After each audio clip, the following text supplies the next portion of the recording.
Hey guys, this is going to be a really great video for me. I hope you enjoy it. As you can see, I'm out sitting in the forest, in our fort in the forest, and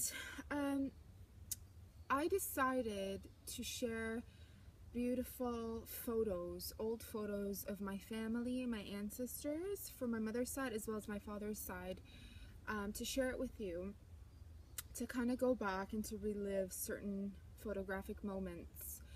What inspired me to make this video and to share this video with you, especially here in this fort, as this fort symbolizes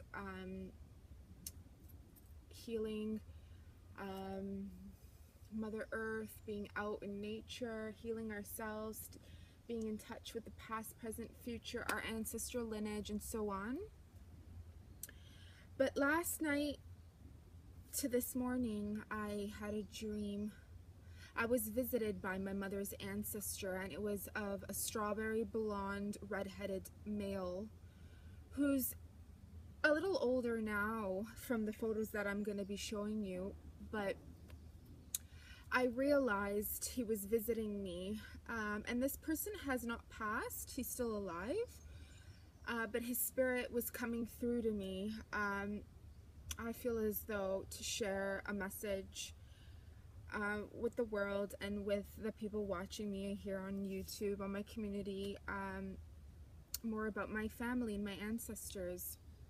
So this is going to be a continuation of my double DNA, double helix series videos.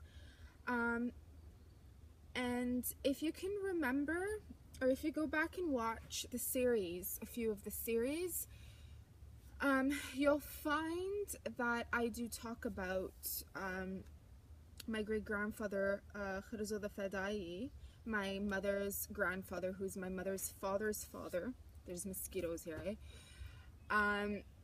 How when he escaped the Ottoman prison, and he escaped with a horse, and unfortunately I don't have any photos of him today. I do have a photo of him in one of the videos. However, he escaped and he took himself a horse and he got married. He found my great-grandmother walking in the desert, being forced by the Ottoman soldiers to walk them towards the desert with women and children starving and on the verge of death. So he killed the soldiers and he led the pathway to Aleppo, Syria, okay? So I'm going to be showing you some photos there. Now in Aleppo, Syria, after some time passed on, and my great-grandmother Miriam, she was around 37 years old, 36, 37 when she died. I believe through stomach cancer or some form of disease through her stomach induced by stress. And on her deathbed, she told her husband and her son, Harut, who I'm going to show you his pictures, Harut, my mom's father, that her sister, her baby sister,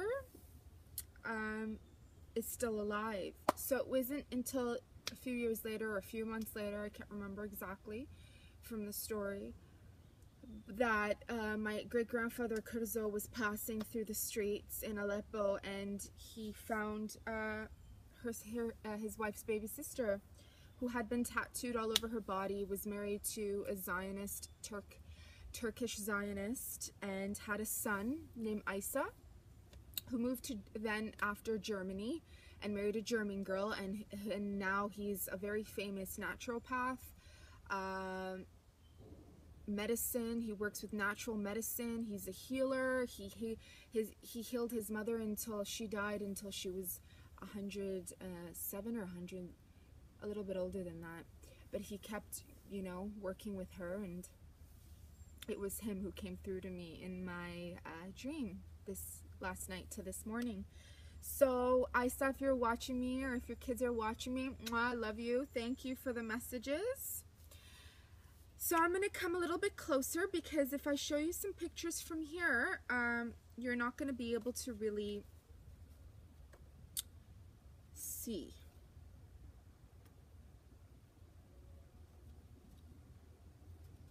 Okay, so I'm going to come a little closer because if I show you, most of these pictures are in black and white and they're a while ago. There's only one photo that's color, and it was I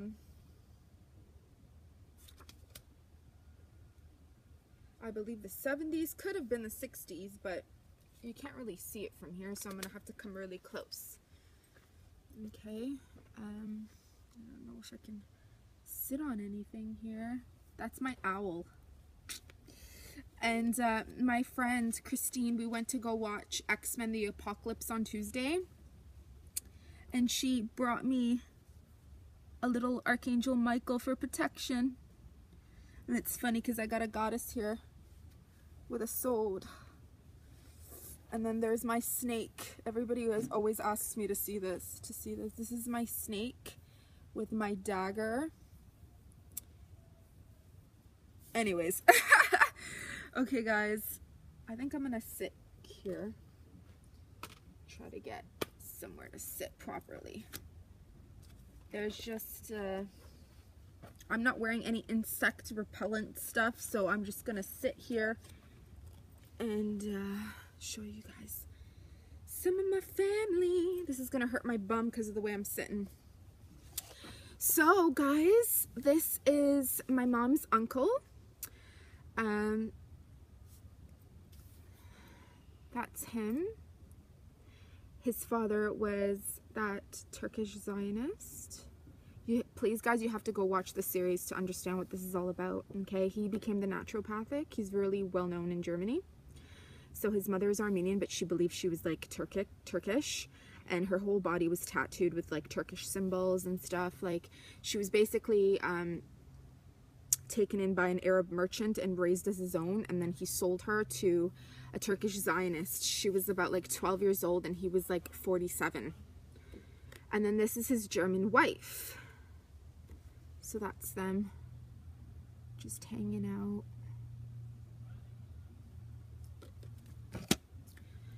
And then, oh, that's another photo.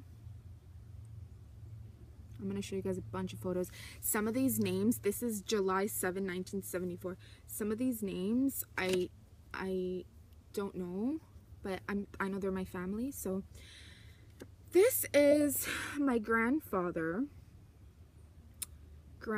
brother. So my grandfather has had two brothers.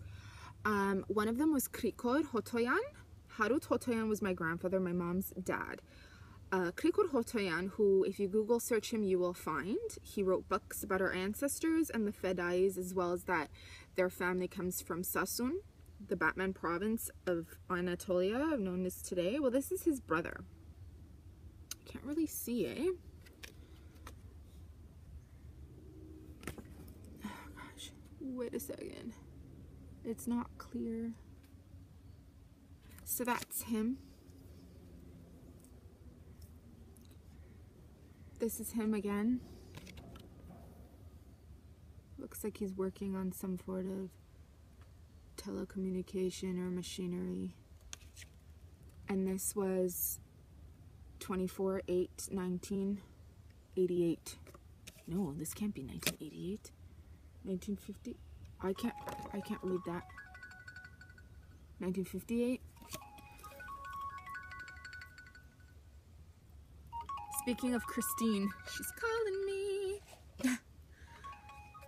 So this is his brother. And it looks like there's something that's kind of distorted the photo. But this is Harut, my mom's dad. This is Harut Hotoyan, so this is his brother. So that's my mom's daddy. Okay, so Kurzo, the Fedai, who escaped the Ottoman prison, who knew Abdul Baha. These two guys are his sons. I can't remember if I have Krikor here. Anyways, we'll find out. These are photos of my dad. I'll get to that later. Okay, I'll get to that later. So I have some photos. These ones are all my dad. I have some photos of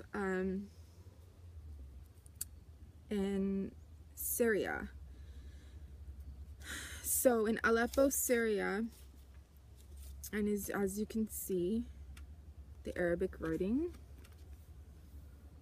on the car. Do you guys see the Arabic writing? So obviously then that makes my grandfather and his brothers born in Syria, Aleppo, Syria. But you have to understand, when you're born in Arabic countries or other countries such as that, it's stated on the passport that you're not of their ancestry. They're not like North America, where you're born in America or Canada and you're considered American or Canadian regardless of your ethnic background. In countries such as this, they state on the passport, one day I'll show you guys my mom's passport, they state on the passport that you're of a different ethnic background, and it'll say which ethnic background you are. So it says that they are Armenian. So this is Harut. This is my mom's dad. Gosh, the mosquitoes are going crazy, eh? That's my mom's dad.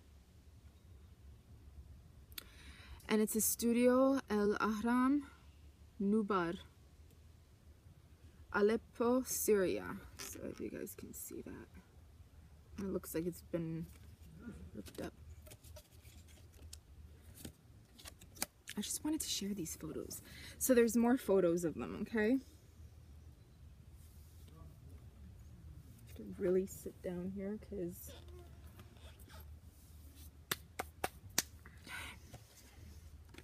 now this one doesn't have a date, but again, this is in Syria. And where's my grandfather? My grandfather is the second one to the right. So as you can see, he was part of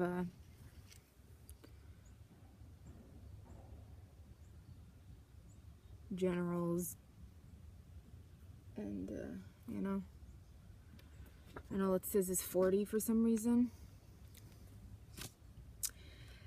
Now this is a pretty touchy photo because this is in Syria, and if I'm not mistaken, now ISIS has destroyed this place. So this is a good thing. This one's written. It says 18 of November 1952.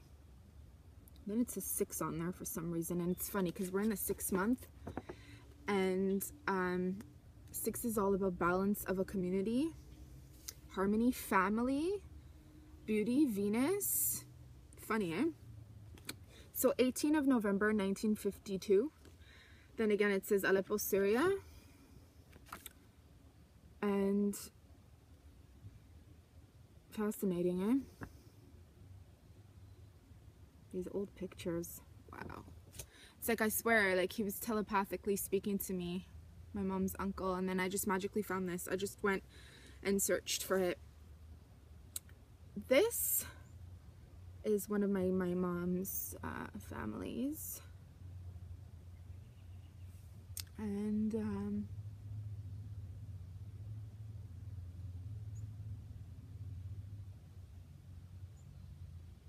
January 28th.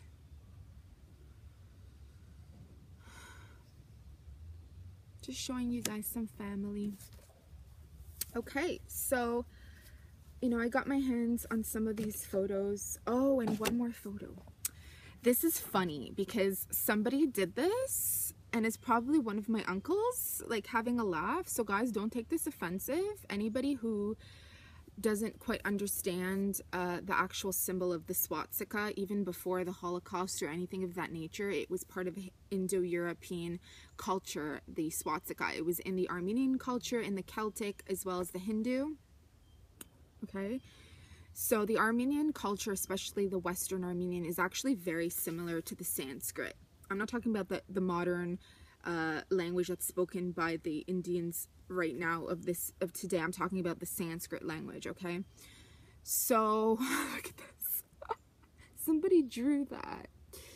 And then in the back it says, written in Armenian, it says Hishadag Tsezi culture, the swastika. It was in the Armenian culture, in the Celtic, as well as the Hindu. Okay, So the Armenian culture, especially the Western Armenian, is actually very similar to the Sanskrit.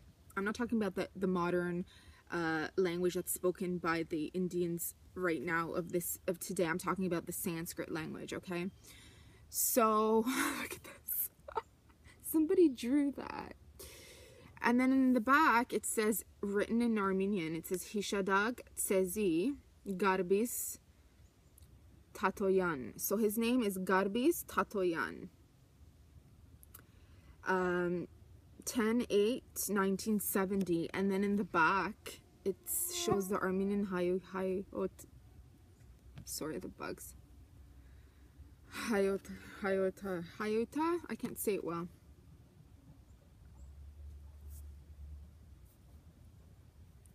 And that's the symbolic of the Armenian patriotic nationalism of keeping, you know, having the soldiers and the fedais keep going and stuff. So as you know, they had to do that to keep their culture alive in Syria, and it looks like most of the Armenians had to flee Syria and just leave. Some of them went to Armenia now, known as Armenia. Some of them came to North America, some came to Canada. I was given a job opportunity, like a permanent one, paid by the government, like a government, to get into the government and work in the area of immigration centers and stuff, but that's not the area that I want to get into. So I'm kind of keeping my eyes open. Like I said, I want to get into the juveniles in the prisons and do my work there. It's not 100%. I'm kind of waiting for paperwork and stuff, but that's where I'm kind of aiming at. Because I have experience with that other stuff, you know? So, now, what we're going to do now is... Wow, I'm getting bitten alive, eh? Now what we're going to do is switch over to my dad's side. Now, my dad's side of the family, if you know anything about my family, is my mom's side and my dad's side, they come from the Anatolian regions. They're both ethnic backgrounds are Armenian. However, my dad's side... their family had been Turkified, okay, because they had no choice. They were born in, his ancestors came from the Hamshan district, okay, and the Hamshan district went through massacres before the Armenian genocide happened, okay, so they kept their mouth shut. A lot of them turned Muslim, some of them were Jewish.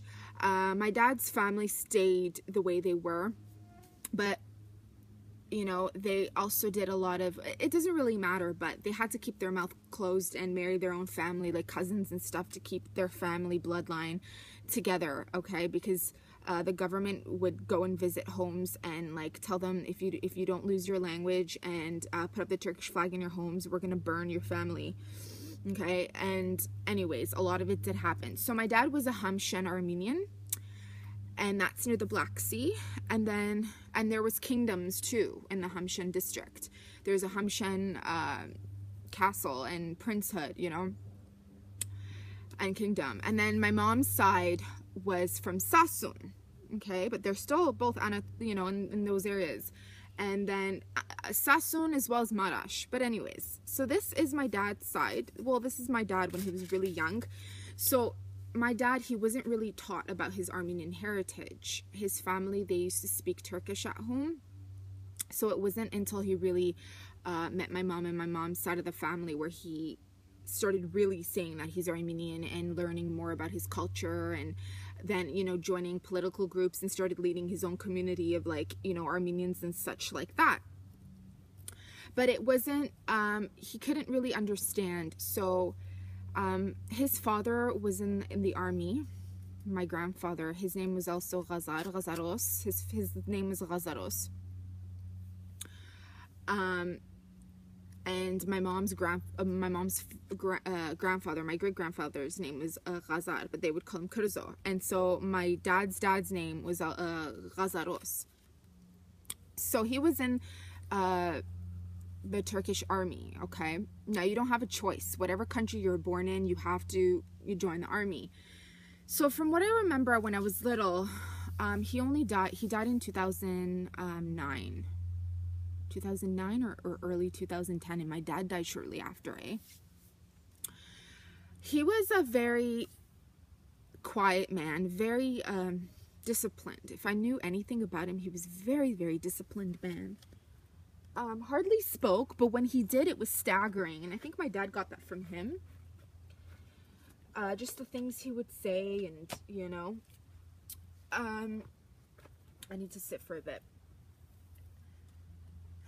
And their last name was Hanched. My dad changed his name to Hanched Yan when he came to Canada.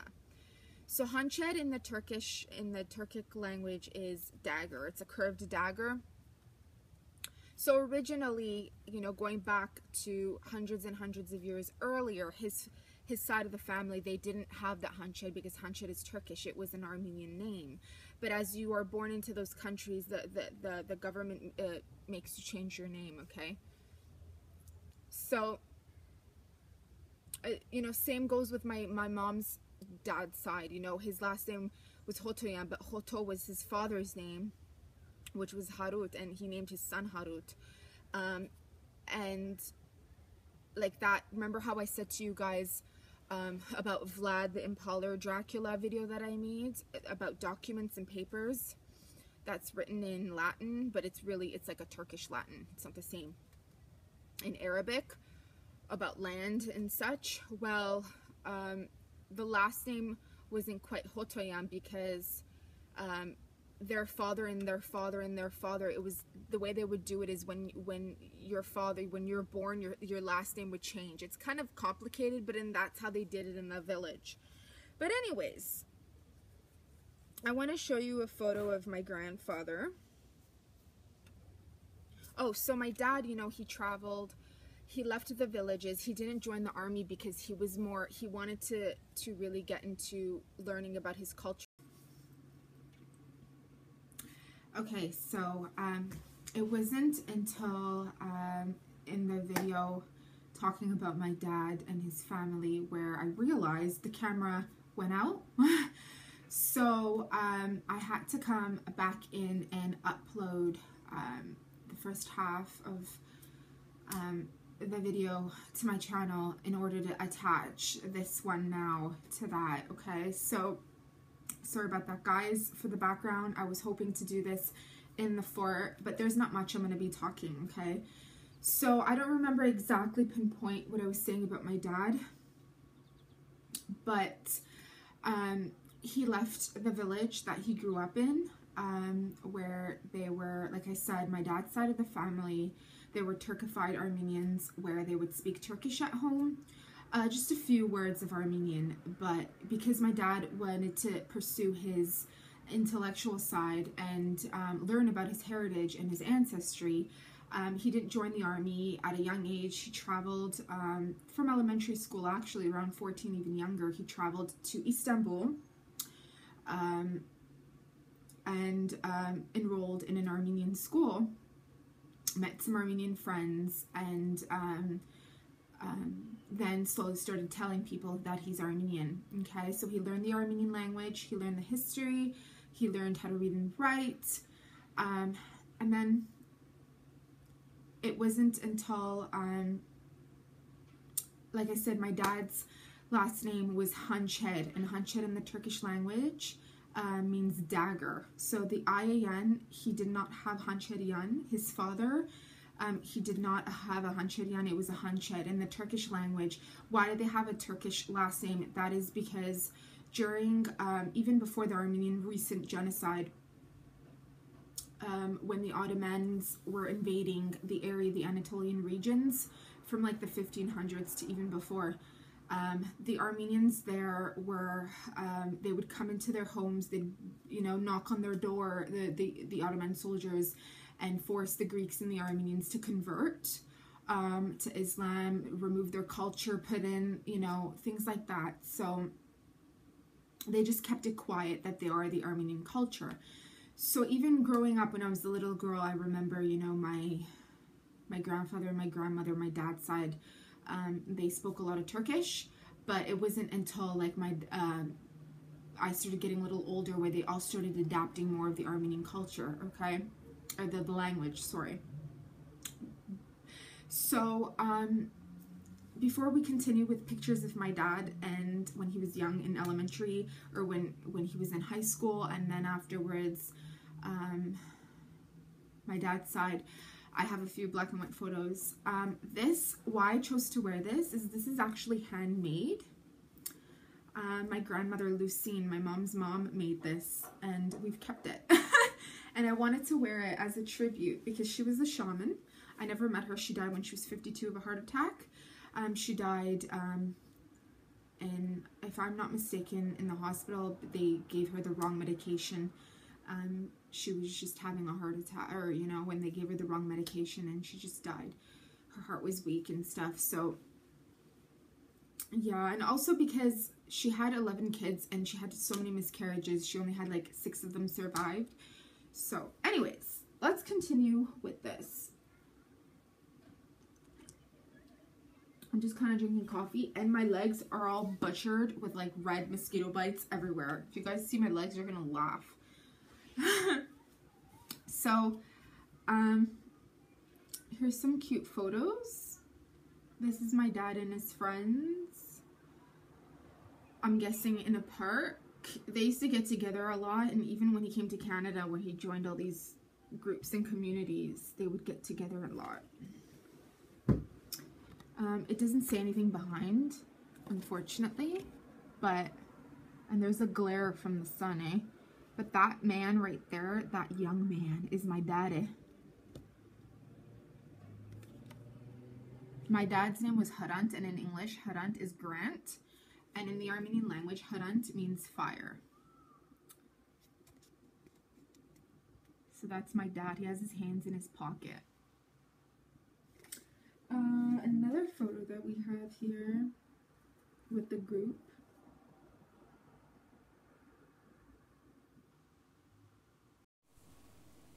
And then there's this photo right here. And my dad is this guy right here.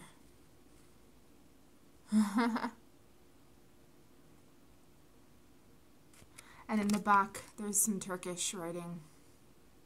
So as you can see, from 1965 to 1966, and it looks like a chunk has been ripped out. Then this photo, he's here near a tree with his friends, and it looks like an animal. Isn't that cute? That's my dad. This one doesn't have any writing.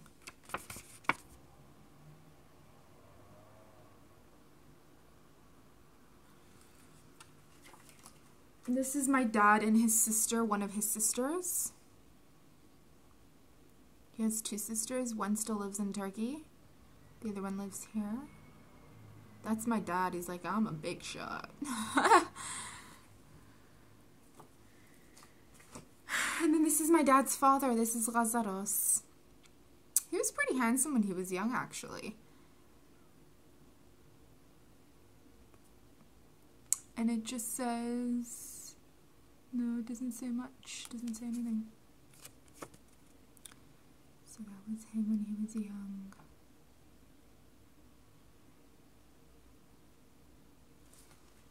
And this is someone from my dad's side of the family. Again, it's written in Turkish, and it's given to my aunt. Her spirit really calls out to me. I can feel her, my dad's side. So guys, sorry, I'm gonna have to cut this out. It's only because there's not a lot of time on here, but if I try reading it to you, it's gonna sound different. But Sevgili arkadaşım, bayzar sana su kanzish. I can't read Turkish very well, so please.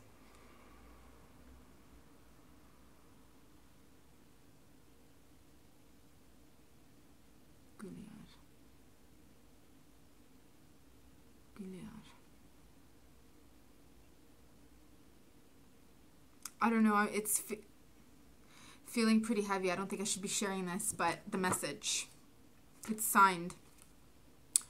But I just wanted to get that out. So, again, I don't know, I feel really connected to sharing this. My dad's dad. So this is my grandfather, my dad's dad. That's my daddy's side. So thank you guys for sharing this with me and watching this. I feel like this will probably inspire other people to look into their heritage. You know, there's more pictures of people that I have in my family. I'm not sure who they are exactly.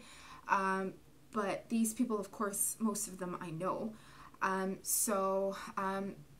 If you don't have any photos, if you don't know anything about your ancestors, I highly suggest that you try to look into it. I don't have a family tree after my dad's parents on his side, and as well as my mom's side. So most of us don't, right? But with the technology of today, it's a little much easier to just Google search people if you know their names and stuff. So I'm going to make this a video to inspire people to really look into their DNA and find out who were their grandparents and parents and great-grandparents and what took place in their family, because we take on the traits of our family. You know, we can take on the traits of our great-great-great-great-great-great-aunt, and we don't know. So maybe we were them. But anyways, thanks guys for watching. See you guys soon. Mwah. Love ya.